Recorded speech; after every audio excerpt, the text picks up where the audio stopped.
கர்நாடக மாநிலம் குடகு மாவட்டத்தில் உள்ள உலக புகழ்பெற்ற துபாரா யானைகள் முகாம் உள்ளது. தற்போது கோடை விடுமுறை என்பதால் ஏராளமான சுற்றுலா பயணிகள் இங்கு குவிந்து வருகின்றனர். இங்கு முகாமில் உள்ள கும்கி யானைகளை சுற்றுலா பயணிகள் குளிப்பாட்டி மகிழ வனத்துறை சார்பில் ஏற்பாடு செய்யப்பட்டுள்ளது. அந்த வகையில் மே 18ஆம் தேதி காலை 10 மணி அளவில் கும்கி யானைகளை சுற்றுலா பயணிகள் குளிப்பாட்டுவதற்கு வசதியாக ஒவ்வொரு யானைகளையும் காவிரி ஆற்றுக்குள் இறக்கும் பணியில் வனத்துறை ஊழியர்கள் பாகன்கள் ஈடுபட்டிருந்தனர்.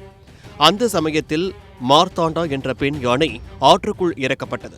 அது தண்ணீரில் விளையாடியபடி இருந்துள்ளது.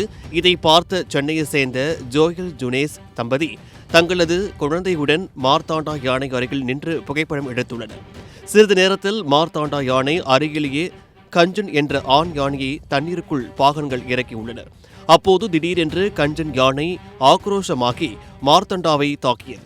பதிலுக்கு மார்த்தாண்டா கஞ்சனை தாக்கியது. இரு யானைகள் இடையே மோதல் உருவானது. இதனால் சுற்றுலா பயணிகள் நாலாபுறமும் சிதறி ஓடினார்கள்.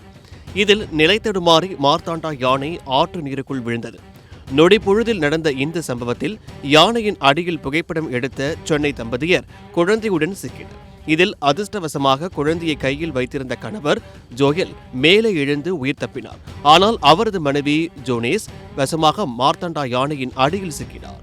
என்றாலும் ஜோயல் மனம் தளராது போராடி மனைவியை மீட்டு அங்குள்ள மருத்துவமனைக்கு அனுப்பி வைத்தார். ஆனால் அங்கு சிகிச்சை பலனின்றி ஜூனேஸ் பரிதாபமாக உயிரிழந்தார். உயிரிழந்த ஜூனேஸின் கண்கள் தானமாக வழங்கப்பட்டுள்ளன. ஜூனேஸிற்கு 20 லட்சம் ரூபாய் இழப்பீட்டுத் தொகையாக கர்நாடக அரசு அறிவித்துள்ளது.